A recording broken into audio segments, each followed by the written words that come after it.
Good morning, world. This is Curtis Frank, a life coach and motivational friend, here with another video and message. This message actually comes from Bible study. So I was reading Hosea chapter 10, and I got to verse 12, and I was inspired.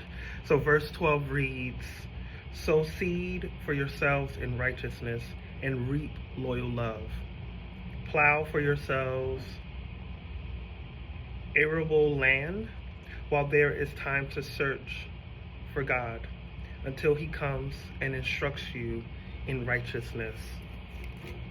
And I encourage you to go read the entire chapter on your own and read that verse again.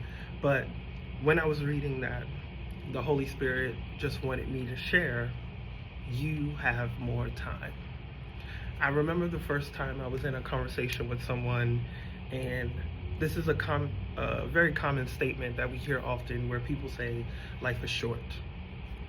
And to be clear, in the spectrum of the thought, in the spectrum of the way that time and centuries and the universe itself works, yes, the human experience is short. But what a shame to make that a mantra. What a shame to think about how life is short and then it becomes depleting. It becomes, it starts creating a wall instead of being a door, right? You start thinking about time in this way of how little of it you have, instead of thinking about it in this vast, everlasting, ongoing, second by second thing. So it's a big thought, but if you're watching this, if this video has found you, I want you to know that you have more time. I don't know what it is that you are working towards. I don't know what it is that you are believing God for, but you have more time. You have more time to experience it. You have more time to support, to help, to pray, to show up again, but show up more, right? Again, that's an example. When you have this thought that there's more time, showing up is easy, right? Being present is easy because you recognize this, you have this feeling of never ending. And I didn't think I was going to share this, but as I'm talking right now, the Holy Spirit wants me to share. My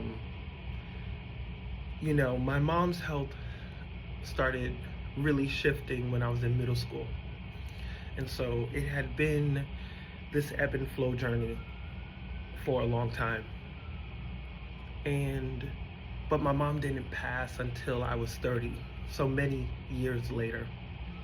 And I share this because,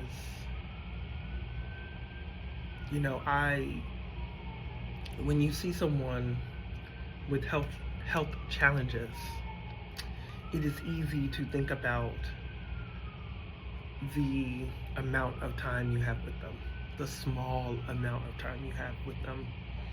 And I'm not gonna lie, there were many days where I awaited a phone call about my mom's passing. And I waited for that phone call for years, which means that God gave me years with my mother, more than years, time, so much time.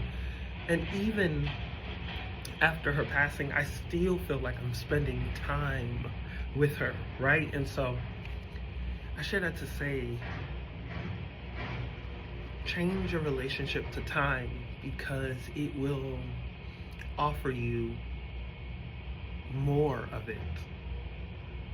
I hope that makes sense. Please let me know in the comments if that makes sense. I pray that this resonates. I pray that this finds you exactly when it needs to. And please share this message with someone else. I love you for watching. I love you for being you. And I will see you in my next video. Later.